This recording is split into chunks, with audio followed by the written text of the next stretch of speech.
Hello, my name's Aaron Short. Welcome to my YouTube channel. I look a strange color today. Let me see if I can fix this. What have I done? Hmm. 1 second. Oh, there we go. I'll play with that brightness as I go along. I made some changes for the stream the other day about the head rush. All right, welcome everyone. Today is March the 27th. Can you believe it's March? Every week I say, can you believe it's this date already? March 27th, 2023. Correct me if I'm wrong. So, welcome back. It's been a few weeks. I missed the last 2 weeks. I've been traveling and I'm back, and it's an exciting time because not only am I not wearing a black t-shirt for a change, I'm also talking about new Martin guitar models and a new acoustic guitar pickup. So I have some information that is not yet divulged anywhere on the interweb, and I'm going to share it with you today. So sit back and make a cup of tea and enjoy the show. Let's start off by saying hi. If you've got any general gear questions as we go, feel free to ask as we go along. Just put a cue so I can see it, but I'll focus on the news today. Vito is says you are very red. Yeah, I think I was particularly red when we started. I think I fixed that now. Maybe this t-shirt was upsetting the camera. I think that's right. The guitar looks the correct color. And what I've done is a quick update. I took out my light strip that I sometimes use for band gigs, and I replaced it with just a small strip of lights. They're really nice because as part of my downsizing, I'm trying to downsize everything. So this strip of lights will eventually just stick to the floor with 3M tape, and it's just that thick. And if you look at it, look, it's nice. Like it's not quite as blue as the old lights were, but it still gives that kind of color. But what I've found with cameras is the more that you adjust the background color, the more it adjusts you. So it messes around with that stuff. So I had to make some changes. I think I look good now. No, I'm not saying I look good, but I think I look more accurate. All right, so David Belcher, good to see you here. Who Ninja says throw some thumbs up, let people know how fun it is. Yeah, invite some friends in. Let's have a party. Rosanna, how you doing? Please give us an update on your travel news. I haven't spoken to you for a long time. Hopefully, let me know if that's fixed now. I mean, I can always do things like this. That's that. Now you don't know what color my shirt is, right? Or we can do this. Actually, I quite like that. But let's stick with this for now. All right. Pooh Ninja, I misunderstood the new YouTube Go Live Together option. I sent Steve Vai several requests. Yeah, and I was hoping it'd be different to what it is. YouTube are adding a lot of new features that on paper are very exciting, but they're still a bit limited in what they can do. Because unlike Twitch, where I don't use Twitch, but apparently on Twitch they give you features to collaborate and work with other Twitchers. Is that the right Twitch streamers? They give you more ability to just do stuff. Like you can just send everyone to another channel at any time, any channel you want. YouTube is taking those ideas but doing their own version of it. So on YouTube, you can finish a live stream and send those viewers to another live stream if you're following that live stream. I think they're just trying to be more secure with everything, which I appreciate and understand. But I'm just glad they're adding the new features. That's really good that they're doing that. But yeah, I mean, I know you were kidding, but in all seriousness, the Go Live Together is awesome, but you have to go live from your phone. I go live from my computer, and therefore I couldn't do that in that way. But I can use the software that I'm using right now to do that anyway, using the software, so I don't need that. But it's nice to see they're adding new features. Marco says, hello, how you doing, buddy? Sounds like the Oasis reunion might be happening. Patsy says, looks like Aaron bought a new t-shirt on his travels. Only because I ate too much and I had to get an even bigger t-shirt. That's the reason. And then I thought today, I always wear black, so why not wear a fresh color on the screen? Dr. McFarland is here. Gary says, you look handsome as always. Oh, Gary, you made me blush, except you can't see because the screen is red anyway. And if I'm going to blush, I'll just do this. Now you can't tell if I'm blushing or not. All right. So I'm just playing around here. Oh, look, now whoa, yeah. Okay, fun and games. Let's get started. I've got a lot to say about this new pickup system. I'm sure that's why Gary's here. The old pickup fans will be in here later, I'm sure. I have some unreleased information. Dun, dun, dun. It's going to set the world on fire. No, but it should be interesting. But let's start with the announcement from Martin Guitar. I did cover this in a previous news video. I do news most weeks. I missed the last couple of weeks. I've been traveling, but news is usually on Fridays. So do subscribe and ring the bell to be notified of any new updates with gear. But this is a new release from Martin, and these are what we hinted at a few weeks ago. These are the guitars. Let's talk about this. I know we've got a lot of Martin Guitar acoustic guitar fans here. What do you think of these new models? I'll give you the quick rundown, and you can put your comments in the chat, please. So we've got a D28 and a D18.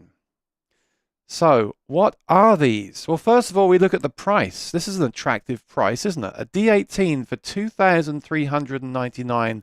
And remember, this is the price on the Martin website. You may or may not pay this in the store. I'll just say that much. But this is a lot more affordable than your regular D18. So what's the difference between this D18 and a regular D18 that we know and love? Well, if you look at all the specs, first of all, let's zoom in. They are indeed still using the Street Ebony. We've discussed that many times, or I've discussed it many times on this live stream. It's not my favorite thing, depending on the pattern that you get. But there we go. We're conserving wood, and we have to use what we have. And some people like it because it gives your guitar a unique look. So that's the same as the standard models. The shape is the same as the standard models.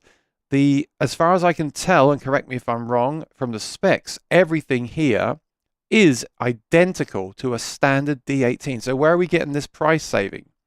The finish. There is no finish on the guitar. It's a satin finish guitar. So what do you think of that? And the interesting thing is, I'll tie this into a video that I released a few months ago. I remember I bought the guitar from Guitar Center, the D28, and that was also a satin finish guitar. That guitar was around $1,800, and that D28 is actually more, no, not D28, it's a D16, D16E. It had a pickup system, and it was also more like an HD28, meaning that it had the scallop bracing. Today we have a D18 and a D28, which is not, the D28 is not scalloped. So the Guitar Center D16 is still a more affordable guitar with a pickup in it, but it has different specs to the standard series, a lower spec. It doesn't have the same neck joint. It doesn't have the same hardware. This is, as far as I can tell, a standard series D18 and a standard series D28, but just the finish. They just don't finish them. So the question, I guess, for you today is, do you like the idea of a Martin guitar with a satin finish?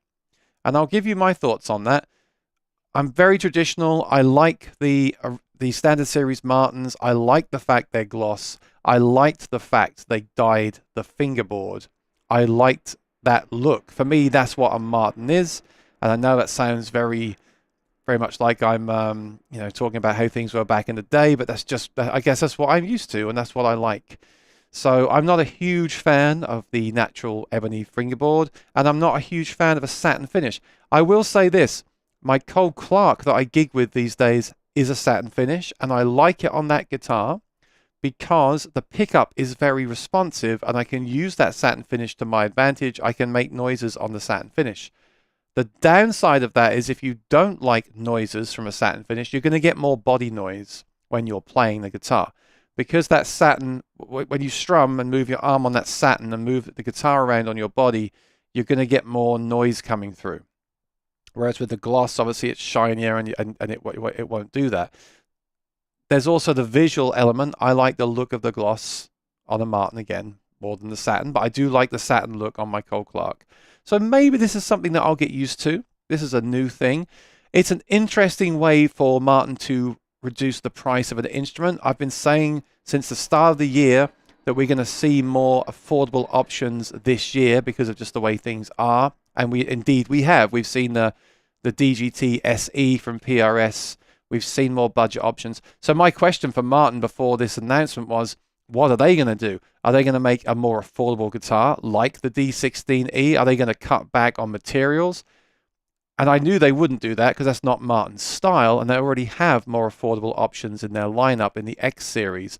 So it seems the way they've done it is to remove the finish, thinking, well, some people will prefer that, and it allows us to save money. I think these are about $400 cheaper, which is a substantial amount of money. Once again, I don't know if there's any other changes. Maybe there are internally, or the wood stem materials they're using. Are they the same tuners? Are they the same inlays? I don't know. I haven't seen one yet. I'm guessing they are. I'm guessing the saving here is from not having to finish the guitar with the gloss. So my first question today is, do you like the idea? Are you interested in buying one of these? Do you like the idea of a more affordable standard series Martin with a satin finish? Or would you rather save up and get a standard series with a gloss finish for a bit more money? Okay. Let me go to the chat and then I'll show you the next model. Rosanna, our travel plans are coming along well. Flights and hotels are all booked. We are really looking forward to it, but it seems like there is still a long time to go. Yep, it always seems that way, and then it's over with, right? And you're booking the next one.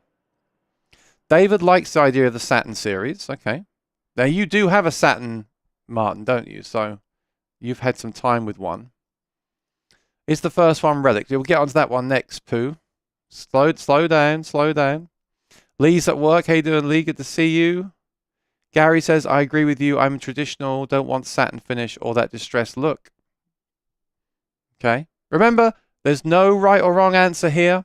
Remember, they still make the standard series. You can still buy that guitar. This isn't replacing it. That would be a different conversation.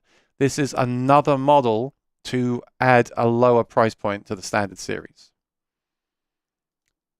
That is more reasonable money. I have heard that they don't play well, prefer the old look, but hate price of normal 28 and 18. Heard they don't play well? What do you mean? Give us more information. These should play the same as the standard series Martins, which I have to say these days play very well.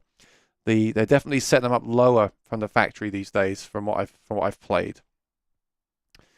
Terry says, just asking, isn't the point of the guitar the sound? Yes, Terry, I completely agree.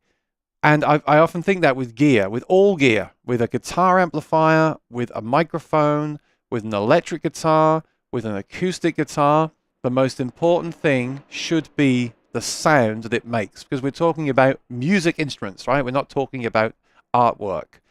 But I feel like when a new product is introduced, it's good to talk about the specs as well. Like, are these specs that you would want? And actually, one thing I did forget to say, and we could discuss this as well, many people have told me that the satin finish guitars actually sound better. I've heard that said. Now, to be fair, I've heard that said by companies that make satin finish guitars. So there's a little bit of bias there, I'm sure. But people will tell you, and I can believe it, that once you put the finish on a guitar, especially an acoustic guitar, maybe not so much an electric guitar, once you put a coat of finish and gloss on a resonant acoustic guitar, the sound will be more kind of trapped in than if there's no finish. I can believe that. I can buy into that. Like I said, coming from someone that plugs in a lot, I have other issues with satin finish, as in it's going to make more noise when you're strumming on the guitar because of that satin finish rubbing against your shirt sleeve and things like that. But there may be people, and that's why I said there's no right or wrong answer. There may be people that feel that the satin finish guitars sound better, and also they are more affordable, so therefore they're more accessible to more people. So I think that's a good thing. But without comparing the two back to back, I can't really say. Terry says, I love to look at guitars, of course. The finish on Loudons, for example, are good. Yeah, so Loudon used satin finish. There we go. That's a great example. Thanks for that. I love to say my old Martin 0015S is developing its own kind of finish as it ages. A funny thing with that, Terry, satin finish guitars, as you play them, turn glossy. And glossy guitars, as you play them, I guess you could say they turn satin, right? A gloss finished guitar. I recently sold a guitar which is gloss finished, and where my arm was resting, it had faded into more of a, not a satin finish, but more of a dull finish, right? And then if you've got a full satin guitar where you strum with the pick, that part of the guitar turns very glossy. So it's interesting the way they turn the opposite of what they are. Lee says, I'm a guitar snob. I like as much bling as possible. So you like the gloss, okay. David says, I have a Guitar Center Special 16. So that's the one that I reviewed on the channel. Has a satin back and sides, age tone, a gloss top. Oh, that's right, sorry. Yours has, and the one I reviewed has a glossy top, but a satin back and sides. These ones are all satin, so they're not finished at all. That's right. Now, Brian brings up a point that I was actually talking about earlier to someone. If all you're saying is $400, now I think $400 is a substantial amount of money when the only change is the fact that there's no gloss on there. But he says, why not just buy a used Martin? Now this is a point that I was going to make, and I'll talk about this after we check out the next model actually, because that'll make even more sense then. So look, check this out. Not only is this finish available, we also have right and left hand versions, and we also have an amber burst. I'm not a big fan of the amber burst finish personally, but you have an amber burst finish, which is something that Martin do offer on the other models. We also have a new thing. The new thing is this. Oh, okay, sorry, it's not in this. It's not here. Wait.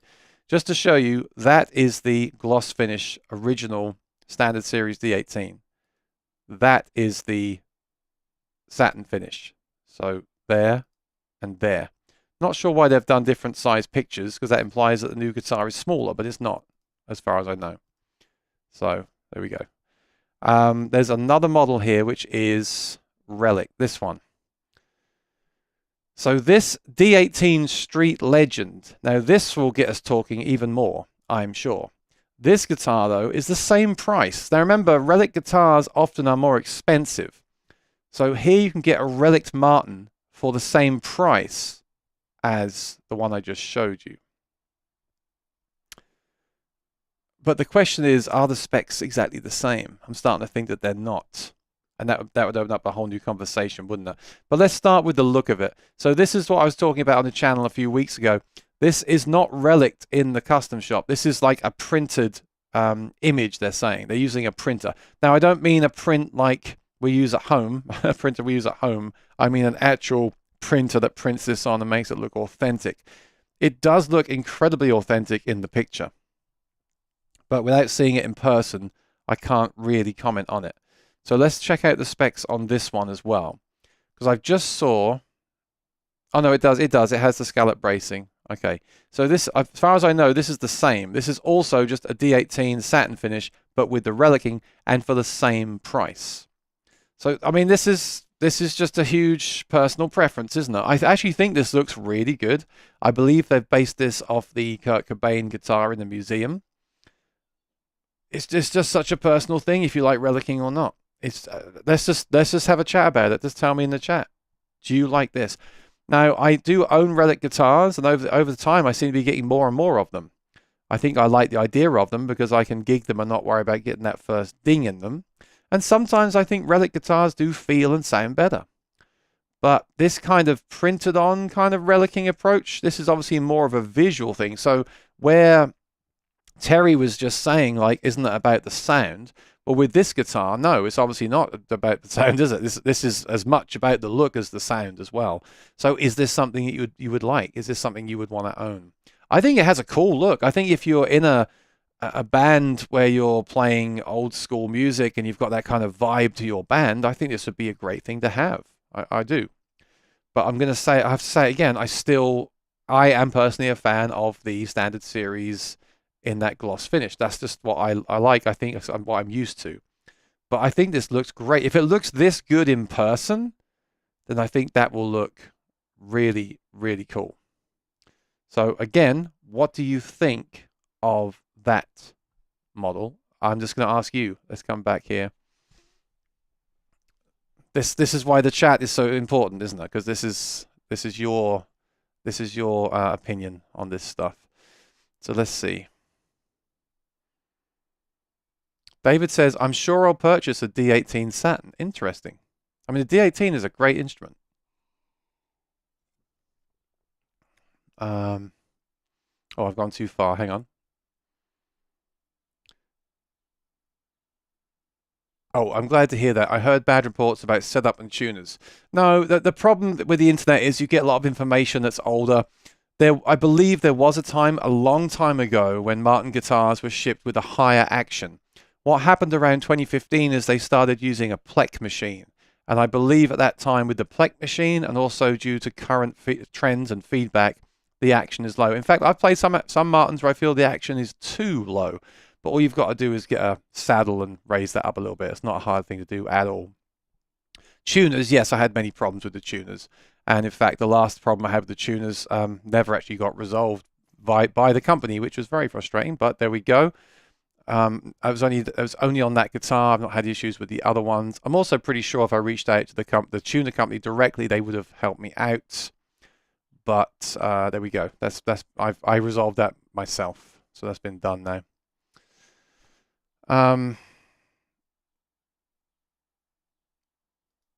My Saturn Harley Benton Les Paul is about 3 and is getting very shiny in spots. Yes. The PRS S2 Saturn series is about $400 less than the glossy as well. Interesting. So a glossy finish on the guitar adds about $400 worth of labor and materials. That's good information. Yes, the top is printed, but I gotta say, from this picture, it does look very good, doesn't it? Let me see if I can drop this on. There we go, it's better. Check that out. Here's the thing. I wasn't into this at all, but now I look at that picture. If it looks that good in person, I do like it. I like it a lot. And they've kept the price the same, whereas often a relic guitar that's relic by hand, because it adds up more hours to the job, is usually quite a bit more money. For example, the Authentic series relics are about $1,000 more because they have to go in the room and actually age them by hand. Because this is print, I hate that term printed on because it just sounds like you've just put a sticker on the guitar. That's not the case. But because these are done by machine, let's say, it's not adding that extra cost, and that's a good thing. So you can either get one relict or not relict, or you can still get the standard series. I also think that streaky ebony fretboard works better on this series as well, on this particular model, because it's got that rustic look to it. One thing worth mentioning as well, and remembering with sunburst finish, that I don't think a lot of people think about. When you have a sunburst finish guitar, you're essentially painting, again, bad term, but you're essentially painting the top of the guitar, right? So think about this. You can use wood that is visually not as appealing as other guitars. So that's something that's worth bearing in mind as well.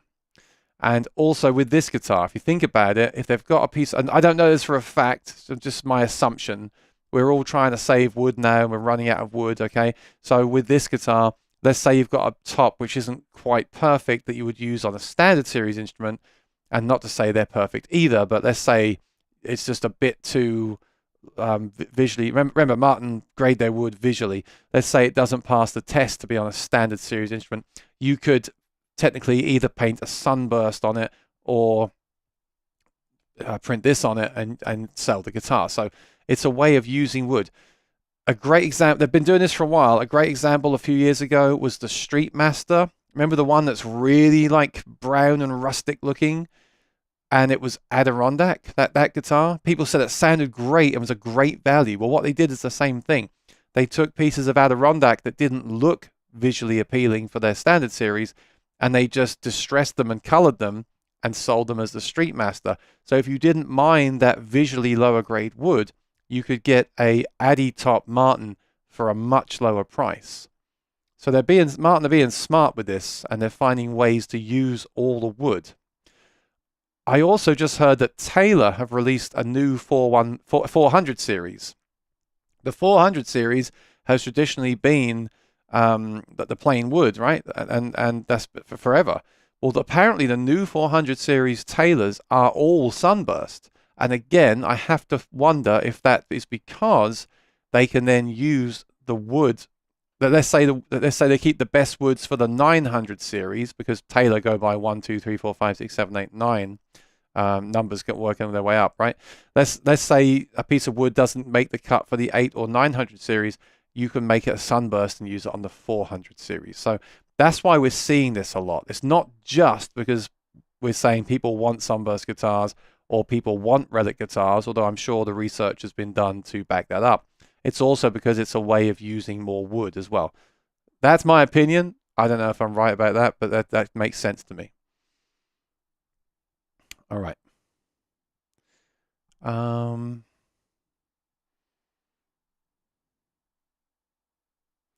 Rexomatic, how you doing? No time change here in Arizona. Just realized you were on now early. Oh, sorry about that. The clock's changing. It does confuse me. When I got back home from my trip, the clocks had changed, and of course the clock doesn't change itself, so I was almost late to my gig. Kurt Cobain, yes, that is based on the Kurt Cobain guitar.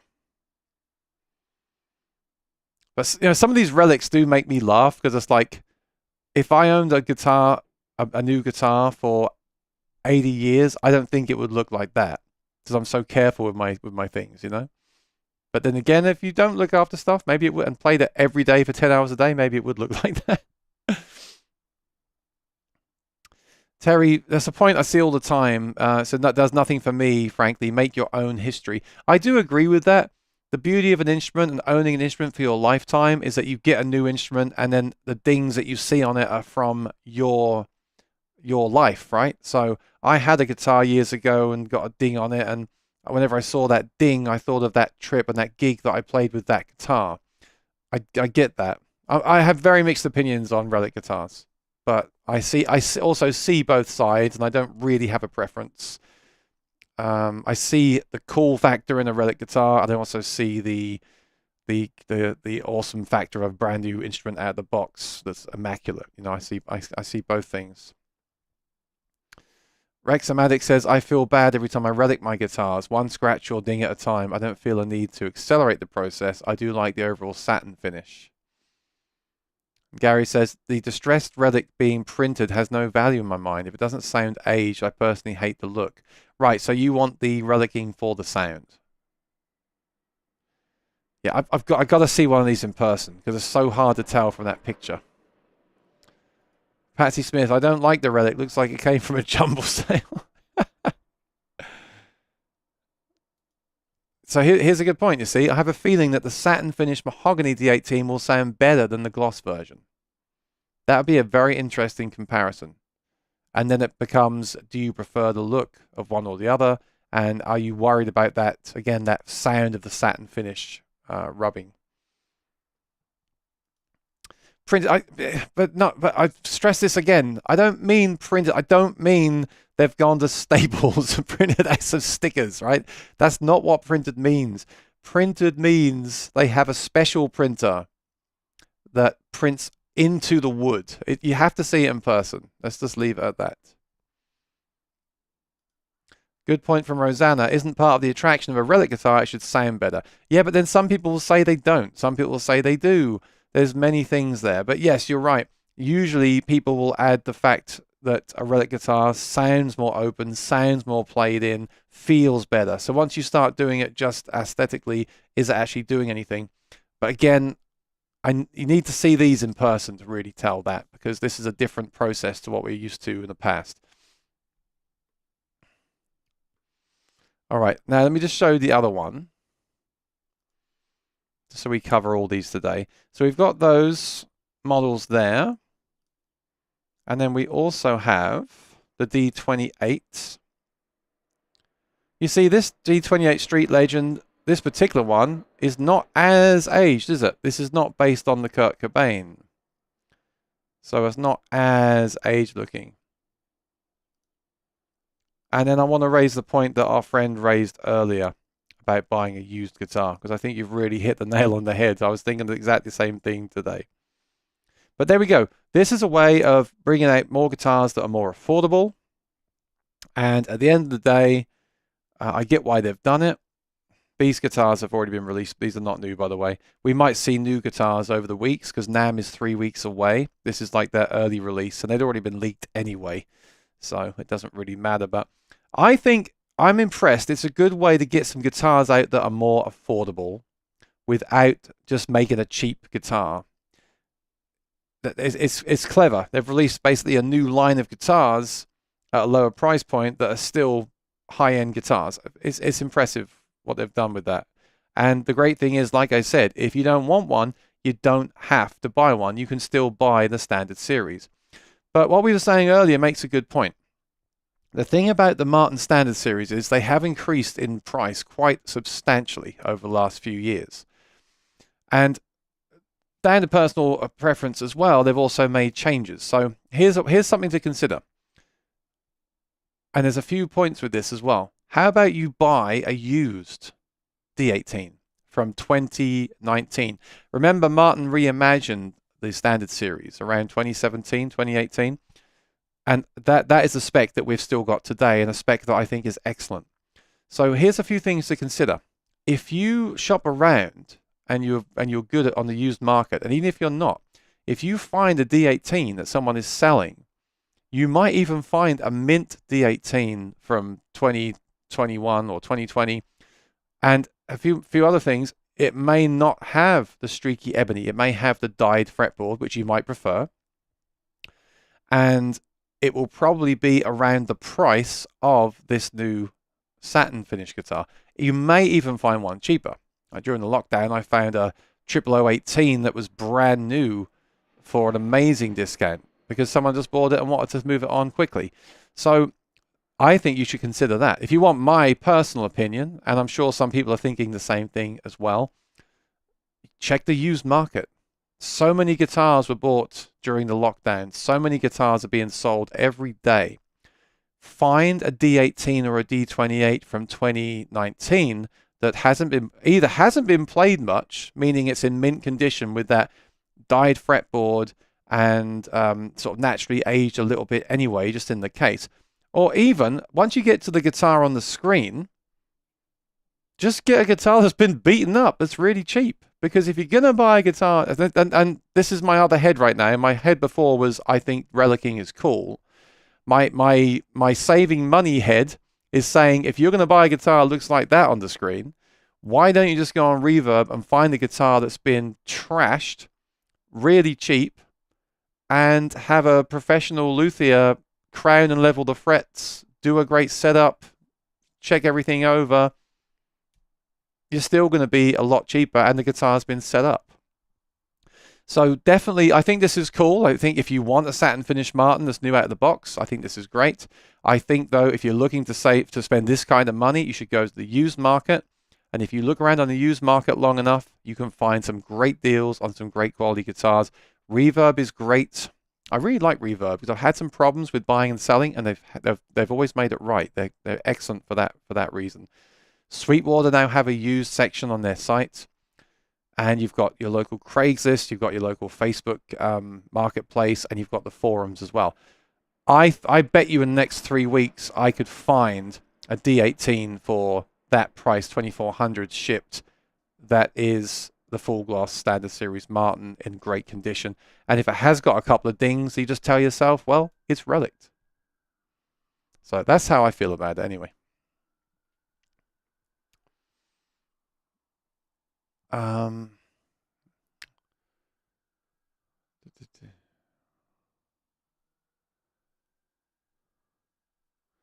Willie says it's just a finish option. If you like it, get it. If you don't get it, something. Well, that's why I'm glad they haven't removed the Standard Series. That's why I'm glad we have these as additions, so you can still decide which one to get.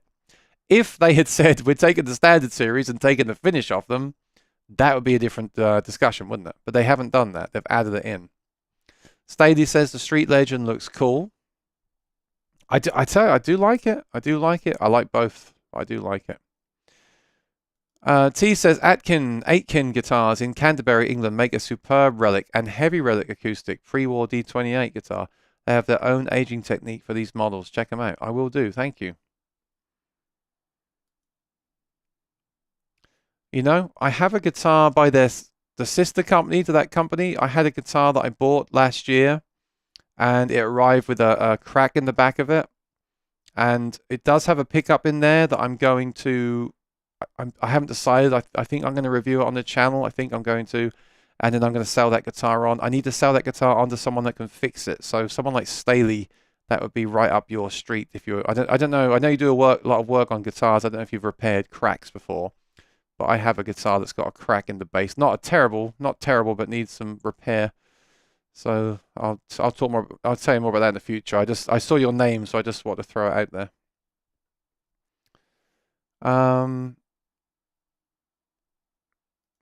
Brian says, I'm not a fan of relic guitars, but to play devil's advocate, if you buy a used guitar that someone else owned and used for 10 years, it's kind of a relic guitar anyway. That's basically what I was saying, yeah.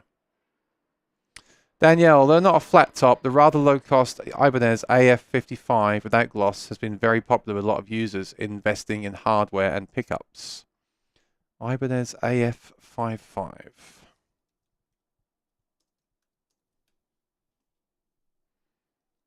Let me find it.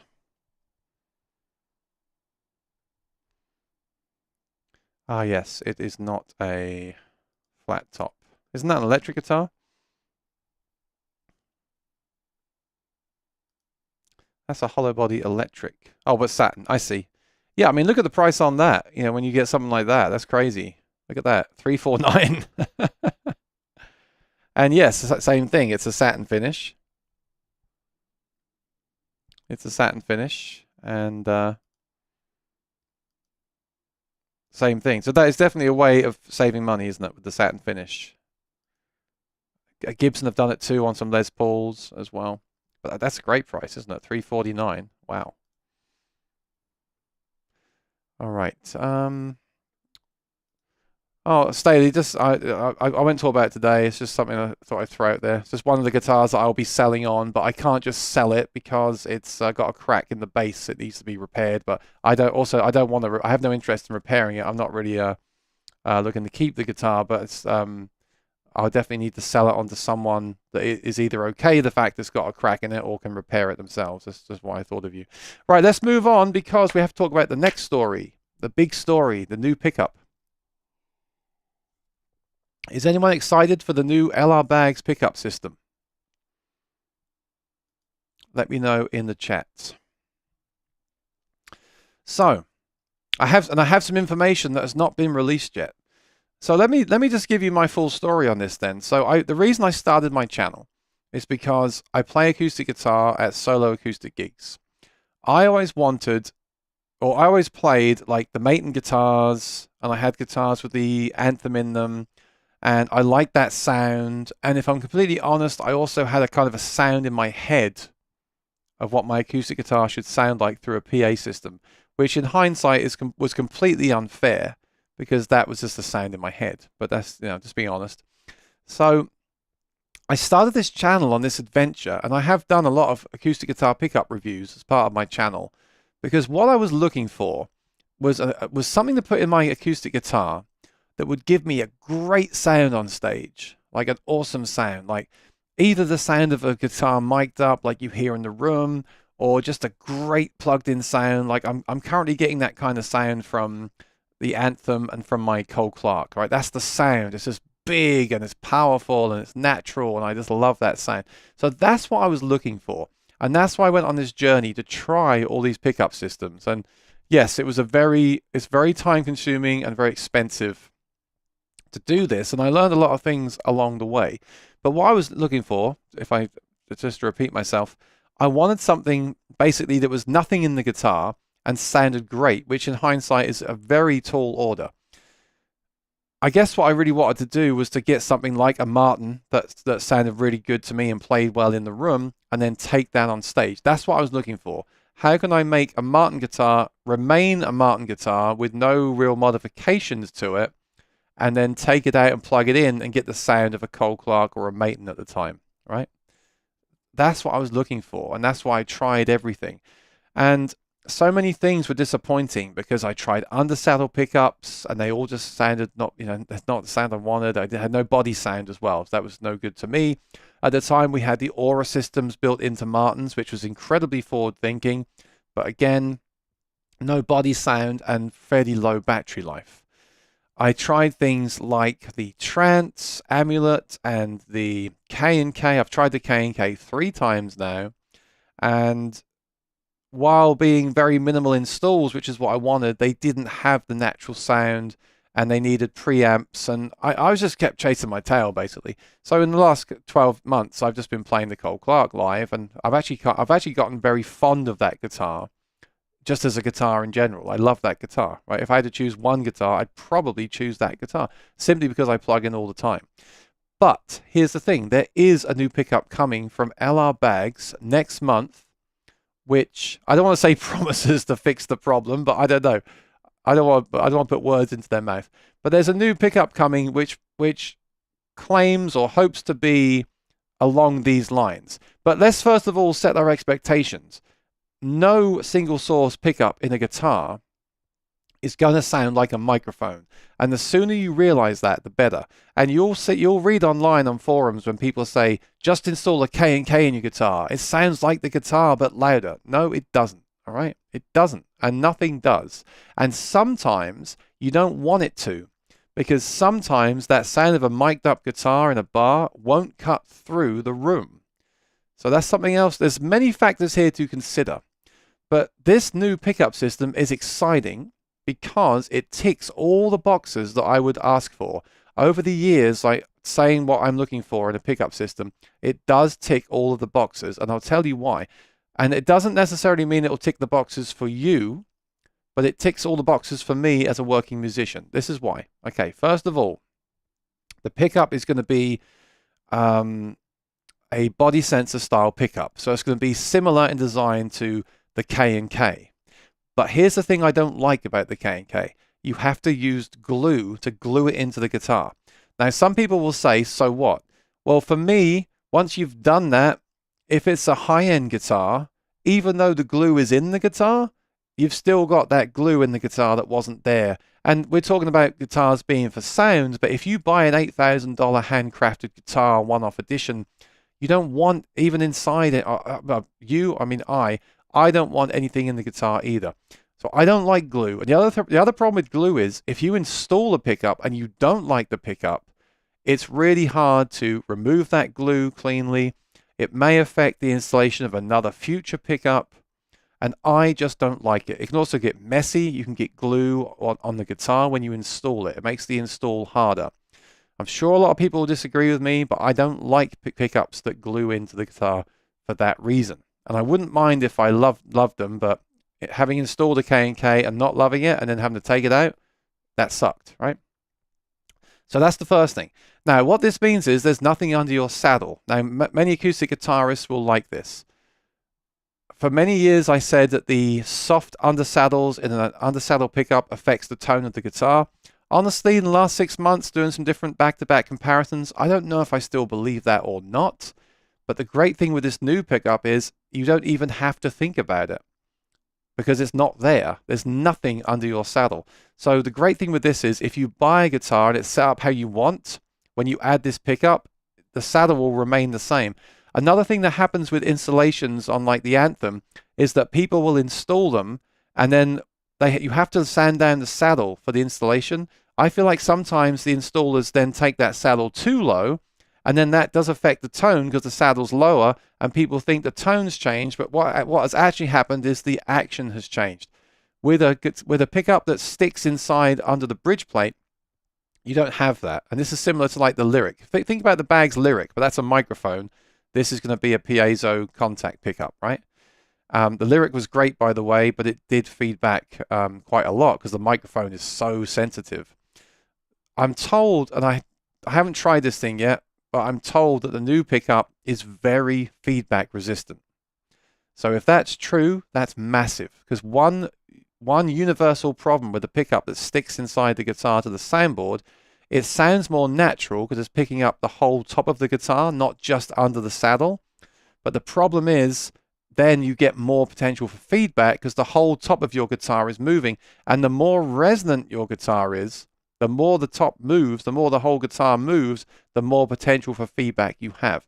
So I'm told that the new pickup is as resistant to feedback as something like the Baggs Element, which is just an under saddle pickup. So if that's true, that's massive, because my big complaint with the K&K is that I'm forever fighting feedback with it. And then the only opposite side of that is with some contact pickups that I've used, they don't have enough low end. So the K&K has a lot of low end, but that can feed back. Some of those pickups in smaller guitars don't have enough low end for me, and that's been a problem. And some of those pickups as well, you get different versions of them, or you have to flick the switches inside. This promises to be kind of a one-fits-all, and that's not to mean it'll work on all guitars. I'm sure it won't. No pickup works on all guitars, as I've found as well. No, it can't, right? Because guitars are they vary in size and shape and construction so much. But I'm told there's been a lot of research done, and in most guitars it works great and has a very high feedback resistance. That's great news as well. So what else do I know about this? You're thinking I've heard all this on the forums already. It is active. It uses a battery, a 9-volt battery. Now, some people don't like 9-volt batteries in their guitars. Well, I understand that as well. I personally don't mind, and I think it's important because when I was trying the K&K last year, I went to open mic and forgot my preamp, and it sounded absolutely terrible because they plugged me into a board with no preamp, and it just sounded like a FM AM radio. It was horrible. So having that battery and that preamp in the guitar, and again, the preamp is in the housing of the N-pin jack, so that's very small. But having that preamp in there with the battery means you can just run to a bar, plug in, and go. I think that's really important. I think the battery is important myself, and I don't see a problem with that at all. The battery life is high, not low. My problem with some pickup systems is they have an active element to them, or they are active, but the pickup itself has a low battery life. That's no good if you're playing 5 nights a week for 4 hours a night. You'll change the battery every week.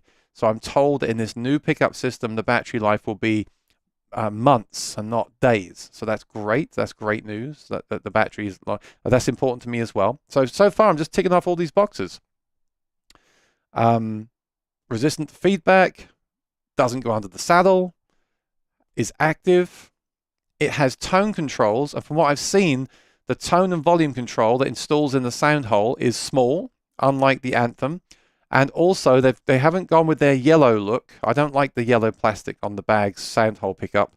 They've gone for more of a black and black and brown, darker color. So it's more. That's also more subdued as well. I think that was a great move. And I always tell people this tip. They don't usually listen to me, but you can also take those controls and recess them further back so you don't see them at all. And you can actually put your hand in the guitar and make changes still. And you can still use a feedback buster as well. So you can do that with this pickup as well. So that's great too. All the boxes for me are ticked. It is a single source. There's no like IR or anything. It's a single source analog soundboard transducer pickup. Again, it doesn't install with glue. It installs with like tape, which means it will be easy to remove. So technically you can install this. If you don't like it, you take it out and it's exactly the same, apart from where you drill out the N-pin plug. So some things you've not heard yet. The name of the pickup is going to be, as of this moment, we haven't got the release yet. The name right now is going to be the Hi-Fi, as in high fidelity, H-I-F-I, as in high fidelity. And it's a good name. I like the name Low Impact that Yamaha have, because that's a great message to send someone. It's a low impact pickup in the guitar. But they've got that's already been used. So this is called the Hi-Fi pickup. And right now the plan is it's going to be $199.99. So that's the other thing. Some of the boutique pickups that I've reviewed on the channel are quite expensive and can be hard to install. This is going to be under $200, and you can install it yourself fairly easily. So all the boxes are ticked. All the boxes are ticked. This is great. Like I said, I'm trying not to get excited. Do you know how many times I've got excited about an acoustic guitar pickup in the last few years, and I've just been completely disappointed? So I'm trying not to think anything. I'm going to wait till I actually plug it in and play it, and then give my thoughts on it. But I wanted to say, I've already said it, but the checklist here for what I would put, how I would make a pickup for acoustic guitar, every box has been ticked, and I think that's awesome. And I didn't, by the way, I didn't give them a checklist of what I want. I guess over the years when I've been at NAMM, I've told different companies what I want. And sometimes I've said I want nothing in the guitar and I want it to sound like a microphone, which is completely unfair. Maybe one day we'll get there with technology and microchips, right? But for 2023, without going into wireless and microchips, I think this is a great move. And it's exciting because we don't normally get new releases from acoustic guitar makers. It's the development in the acoustic guitar world is very slow compared to the electric guitar world, and I'm very happy that we have news to talk about. So I'll give you more information as I get it, but let's see what the questions are in the chat. That's everything I've got on that new system.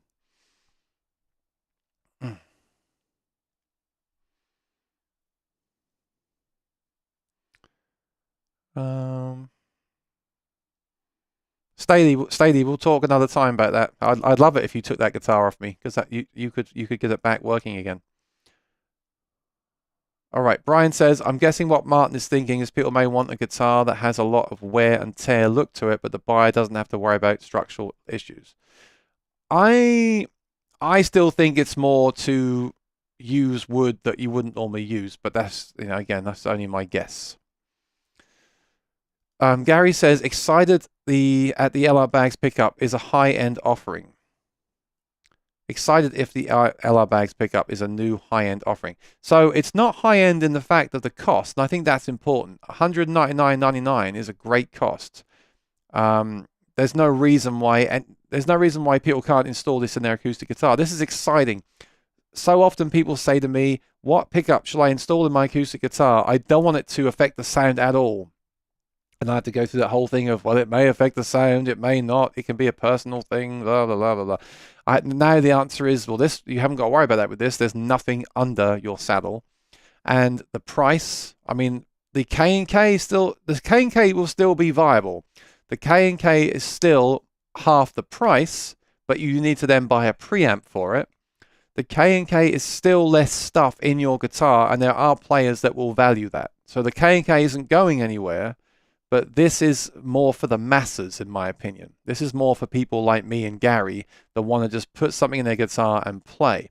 Now, Gary's a good example. Will Gary prefer this to the Anthem? I'm going to say maybe he won't. Again, I haven't heard it. I haven't compared them. But the Anthem is still a microphone-based system. So someone like Gary might still, and even myself, may still prefer that, right? But it's, like I said, they're just ticking a lot of boxes for certain players. At the very least for me, even if I still want to gig another guitar, this is something that I would definitely want to put into something like a Martin or a Collings, something where I just want less stuff in the guitar but a natural sound. So that's what I'm so glad they've done this.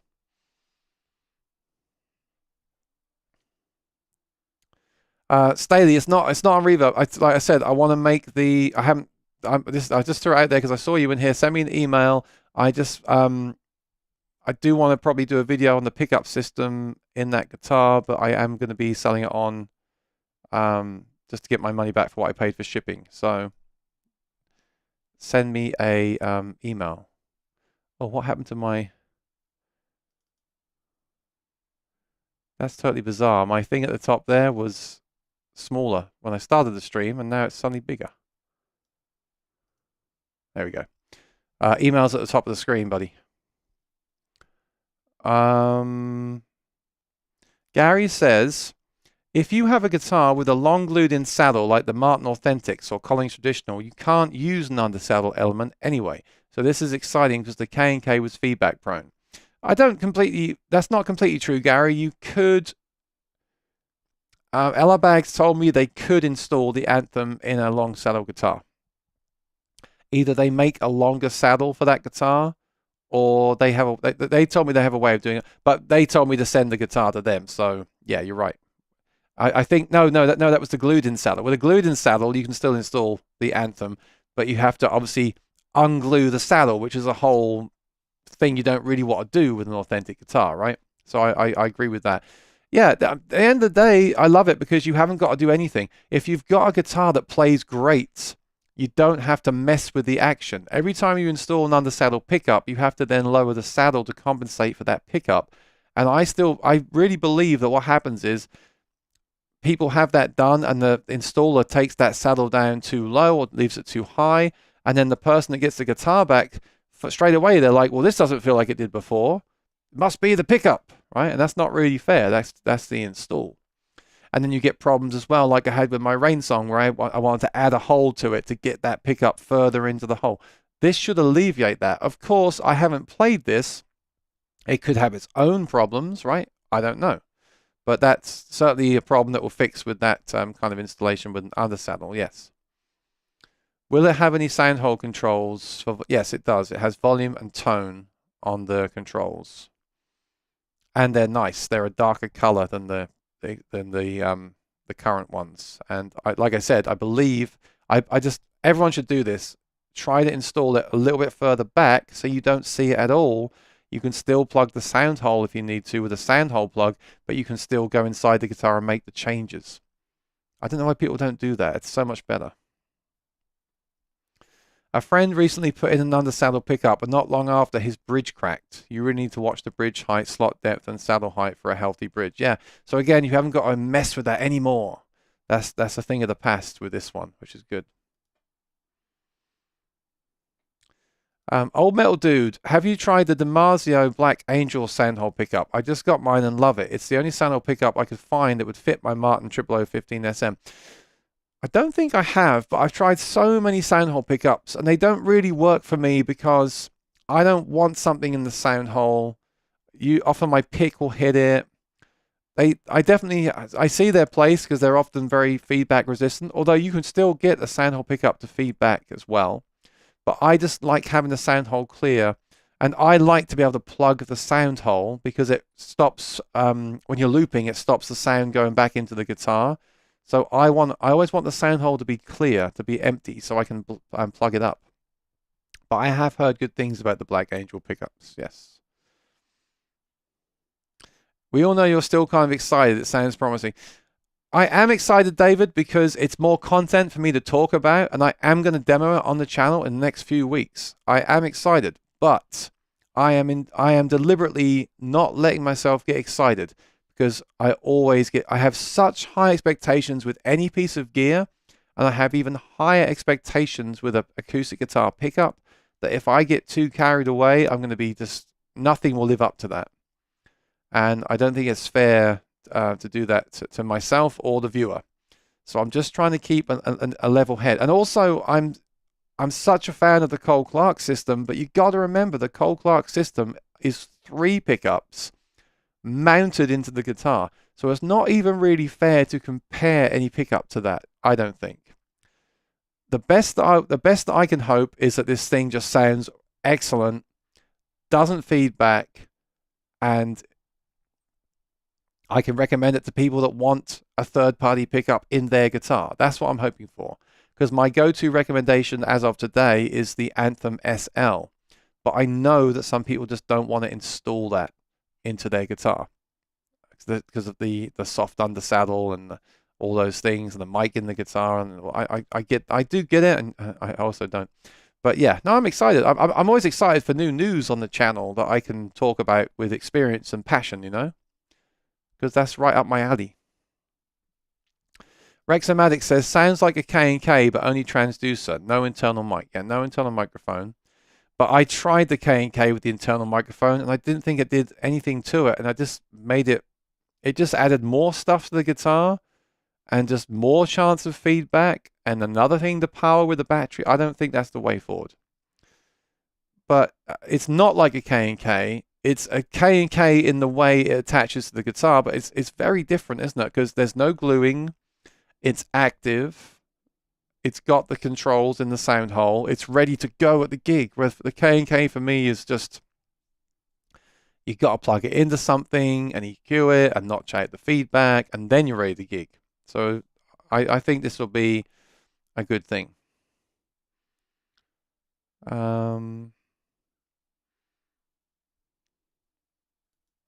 Lately, I'm thinking you need to look at the whole picture. Guitar pickup and amplification. For me, consistency of attack, decay, and volume. Note to note is critical. Yeah, definitely. And the guitar the pickup is installed in does influence the sound.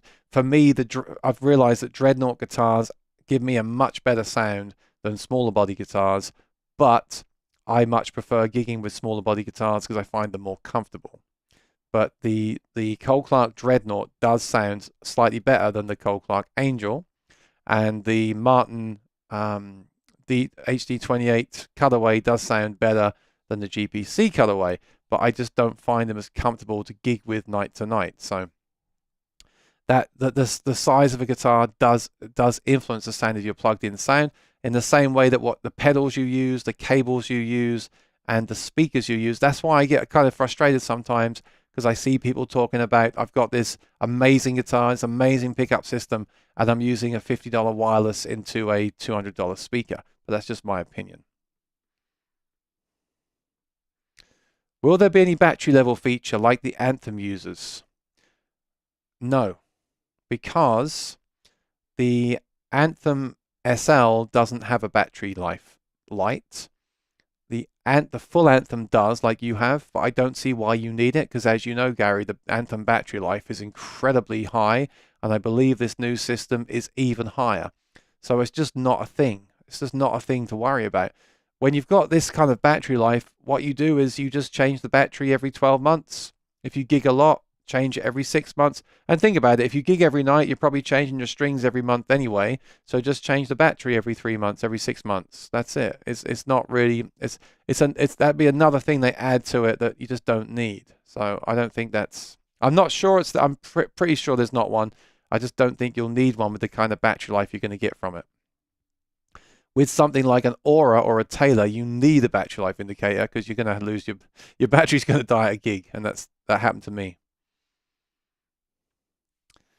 Description of the new bag, similar to active Shatton FFS HFN. That pickup is also very mic-like. Can't wait to hear. Yeah, I didn't try the active HFN. I tried the passive HFN. It sounded great in the Dreadnought, but not as good in the OM. That's another thing that I've noticed with these soundboard pickups. They often sound great in a Dread and not great in an OM. So I want to try the new bags pickup in an OM. The K&K to me always sounds good in an OM because it has the additional bass. I find that the body sensor pickups can sound very, aside from the K&K, can sound quite anemic in a smaller body guitar, unlike the Anthem and pickups like that. So that's going to be the thing for me. How does this new pickup sound in an OM? Does it have a full sound?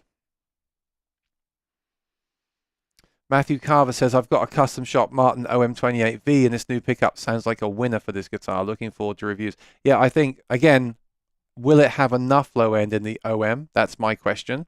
If it does, then this would be the kind of pickup I'd recommend for you, because you've got a custom shop high-end Martin. You don't want to be drilling loads of holes and sticking stuff in. It will be quite a minimal installation. You know, personally, I would have left the sound hole controls off, or had the ability to remove them, but I know a lot of players want them. I always just set my volume to maximum and use pedals. I'd rather not even have that cable and control stuck to the sound hole. I would just have the pickup and the battery if it was me. But I know that companies like Martin, there's almost a thing with them that they have to have sound hole controls in their guitars, and I'm sure that Bags are thinking about that in regards to selling this on to Martin and Gibson and companies like that. So it's all right. It can be useful, but I'd never use it. Which guitar are you going to put it in? Still deciding. Thank you for subscribing. David, I do have a OM28. I think it's going to go in that guitar. That was on my list of purging guitars. I just sold a Martin last week. I'm down to, I won't say how many, I'm down to a lot less guitars than I've ever owned in the last 3 years. I want to put this in a smaller body guitar because I want to see how it works. Like I said, I've tried so many larger guitars where this works, where these style of pickups work, that I have to try it in a smaller body guitar because that can be problematic for many. Gary says the K&K doesn't have internal controls. Yes, you can add them if you want to. Like I said, I still believe the K&K will be a viable option to some people because the K&K is still less stuff. Some people don't want stuff in the guitar at all, and I understand that. And I always say to people, if you only plug in once a year, get a K&K, because it's good. It can be good. It can be really good if you know what you're doing and play at lower volumes. It can be great. So I still recommend the K&K for those players. But I always tell people, if you plug in once a week or more, get an Anthem SL. So the real question here will be, will I now tell people, if you plug in once a week or more, get the Hi-Fi? That's the question. When does it officially launch, says Wildfire? NAMM, I'm guessing. Yes, NAMM is in 3 weeks. I don't know why this video came out early. There is a video of this pickup on YouTube right now. If you search for it, you'll see it. People talk about it in the forums. But a lot of gear is being released before. NAMM's weird this year. There is new stuff coming at NAMM, but a lot of stuff is being launched before NAMM. And I think that also is good because it gets you away from the clutter of all the news drops at NAMM. But yeah, it will officially launch at NAMM and be shipping just after NAMM. I'm hoping to have the demo. I'm hoping to have one to show you on the channel before NAMM. That's what I'm trying to do. Figure that out. Go 00 or for the larger sound and more comfy play experience. Yeah, I really like OM guitars. I like OMs. A lot of people say they don't have enough low end. I don't know. I'm always cutting low end from my sound on everything, so I don't really care for the boomy sound myself. And I like the projection of a smaller body guitar. I like the M guitars, the M36, the OM28. I like that. I have a factory installed older Fishman. I just use EQ pedal before amp or PA. Yeah, hey, like I always say, if you're happy with what you have, then don't try something else. If you are looking for something, like our friend that said, I've got this custom shop Martin, I'm looking for a system. Yes, wait for the reviews of this pickup. It might be exactly what you're looking for. We just don't know yet. John says, I'm looking forward to this as well. And British company Headway Music have a great reputation for acoustic guitar pickups. They are what filed guitars installed in their acoustics. Acoustic bluesman Eric Bibb uses on tour. You know, there's many boutique acoustic guitar pickups, but I think that's really the problem, isn't it? They're boutique. The great thing about LR Baggs doing this is that it's going to be mainstream. I'm excited about that. I think it's great. I think it's great that LR Baggs are bringing a soundboard pickup mainstream, and it'll be for sale in Guitar Center and on Sweetwater and in all the guitar stores, and loads of people will be using it. I don't know why it took this long, because I've been telling them for years at NAMM shows, like I've been asking them for years, like, does the anthem affect the sound? I don't know, does it? I keep trying and think, and are you going to make a new anthem? And I do think this is the right way forward. And then especially if you combine this with impulse response technology, that could be really good. And that's basically what Audio Sprockets have done as well. Audio Sprockets have the Tone Dexter, and they also have their own contact pickup, the Ultratonic. So it's interesting that, and I have to take my hat off to Audio Sprockets for having and bringing to market a very good IR loader and a very good pickup in a market that is hard to get into, right? This is a company that's made a product and launched it. I think that's fantastic. And Baggs are doing the same. Which one will I prefer? Well, we'll find out in a few weeks' time. Because there's also another Tone Dexter coming out as well. And then what about the voice print? They've been kind of quiet on the voice print. I think we should get LR Baggs on here to ask these questions on a Monday. Perhaps we can do that after NAMM. I have a question here from Eddie. Wow, doing my first gig since 2009. That's awesome. Now with 2 loop pedals and a delay pedal. A 4-hour gig. That's awesome. Where are you playing? A bar? Are you in the UK? 4-hour gig isn't really done in the UK, is it? 4-hour gig is like the American way. at least in my knowledge. Any last advice? Preparation. Be prepared. make sure you have everything. Make sure your guitar's playing right. I just took my guitar in for a full setup again. I want the guitars that I do keep, I want to play perfectly. Make sure your guitar plays great. Change the strings, stretch the strings in. Make sure you're warmed up that day. Have a good night's sleep the night before. Drink loads of water. Most importantly, go over the material. Make sure you know those songs like the back of your hand, because confidence is so important. And if you feel like you don't really know a song, all the confidence just falls away, and that comes through to the audience. So just, yeah, preparation. When you're going for a walk, listen to the songs on your iPod, and then when you get home, practice them, and just be over prepared. That's really the best advice. I've done gigs where I haven't been prepared enough, and, well, let's just say they were not good gigs. And I've done gigs where I've been over prepared, which lately, of course, is most of the time because I am over prepared because I play all the time. So that comes with experience and time as well. And of course, then you're just confident. You just sit back and you just play. It's the same when you learn a brand new song. The first time I play a brand new song, the first time, it's always a bit shaky because it's however prepared I am, it's the first time performing it. And then by the third time performing it, it's just like all the other songs. And most importantly, have fun and enjoy yourself, because that's been a long time. Just tuning in. What's the name of the pickup for internet searching purposes? Thanks.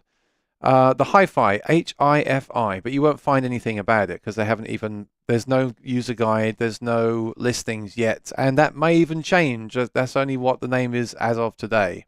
So with the voice print, that name actually changed at launch.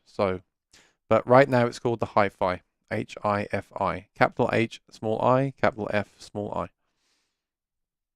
And if you're watching for information on the pickup, do me a favor, subscribe and ring the bell. It really helps me with my channel, and I don't have any sponsors on my channel. I only monetize by you giving out my Sweetwater link. So if you're buying something in America from Sweetwater, if you click my link on my videos that says Sweetwater and make a purchase, I get a small commission at no cost to you. I'm sure you've heard that before. If you find my information really useful, I also have a PayPal donation below, and you can send super thanks and super chats on the channel. I am going to get hold of one of these for review. I think Bags are going to send me one to test out. But again, I'm going to be using my own time to do that. And I was thinking today, this isn't all fun and games, because I just spoke about preparation, doing a gig. It's not always a fun thing to take a new pickup to a gig that you play at professionally. I'm not saying the pickup won't be any good, but have you ever found this? When you take a new piece of gear to a gig, it's always a bit stressful, right? Because it's not what you've dialed in. It's not what you're used to. So there is an element of that as well. So it's not all fun and games testing out this gear. And what if a piece of gear I test out doesn't work out? What if there's a problem and I'm at my gig? So I have to take another guitar, backup stuff and everything. I'm not complaining. It's just the reality of this stuff. It does take a lot of time to research this stuff. That's all. Oh, Eddie's in Sweden. Okay, in the restaurant. Okay, I'll give you some advice. Don't play too loud. It's really awful when the manager has to walk up to you and say, "Can you turn it down?" It's always better to be a bit quieter than you think you need to be, so they don't have a reason to turn. Well, actually, sometimes they'll still say turn it down, because some people just like to be in control. But it's always best to be on the quieter side when you start and not too loud. That actually happened to me on Friday, because I hadn't been at my gig for a couple of weeks. And I forgot how my board settings normally are. Again, if you've got board settings, take a picture with your phone. I just went in there and set up and started playing. I was a little bit too loud, and they said turn it down, because I didn't have any perception of the volume at the back of the room. And so in hindsight, I should have started with that knob a bit quieter and then crept it up as the night went on. But yeah, it's also good to have someone at the venue telling you how loud you are and giving you that feedback as well.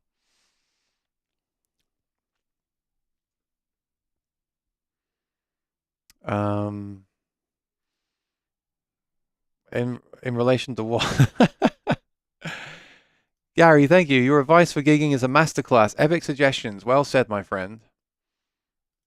Hey, I'm in a funny place now because I have a rig that I love. So I just tried that Headrush looper board in the hope that it would make my gigs even more fun and enjoyable. But I quickly realized that it wouldn't, and I'll stick with my current board. So please bear that in mind. If I do review a piece of gear these days, I'm not a demo channel. I'm not going to be paid by a company to demo something to you, to sell to you. Everything I come out with, especially since the start of this year, is from a place of I'm happy now with my rig. Right? I've spent years making videos, trying different pieces of gear, and I'll still try different pieces of gear, like I'm trying this pickup and like I tried the Headrush. But please remember that whatever I demo and show on my review and demo, whatever, show on the channel, is coming from a place of I've spent years finding a rig that works for me, and I will make that video at some point where I show you what I actually use at my gigs right now. But you have to bear that in mind. When I showed, it wasn't the Headrush looper board. It's not that I don't think it's a good product. It's that the size and the features of the Voice Live 3 are much more appropriate to what I do and the way that I travel to my shows. I take the subway. I need something small and light. I don't need the electric guitar stuff because I play acoustic. So that Voice Live 3 is still #1 for me. It doesn't mean the Headrush is no good. The Headrush has a better interface. It has better electric sounds. It has amp cloning. It has Wi-Fi. It has Bluetooth. I think it's a great product, but I got that with the sole intention of that replacing my Voice Live 3, and it doesn't. So I'm sticking with the Voice Live 3. Now it's the same thing with this new pickup. I will get it. I will take it out for a whole week of gigs. I will review it, but bear in mind that it will be compared to a Cole Clark guitar where the guitar has 3 pickups and those pickups are embedded into the guitar and it has all the controls and EQs and everything and blends on it. It's not something you can really compare. And I mean, I might prefer, maybe I'll prefer who knows, right? Maybe I'll prefer the hi-fi. I don't know. But just bear that in mind, and I have to bear that in mind as well. I already have a rig that I work with professionally and I rely on and I love. So anything new that comes in from now has to be compared to that. And that's just a decision that I made because I don't want to just come on here every week and say, oh, someone sent me this pick and I'm going to show you this and that's a great pick, and then just you never see it again on the channel. I want the channel to be more about here is what I'm using. I've used this stuff at a gig. I mean, the K&K, it does not work for me. The K&K does not work for me. I can make it work, but it's too much hassle for me to do that. But there's so many people out there that will say that that is the way forward. And so I'm not saying they're wrong, but all I can tell you is my experience. And my experience is I love that idea of that K&K being so minimal in the guitar.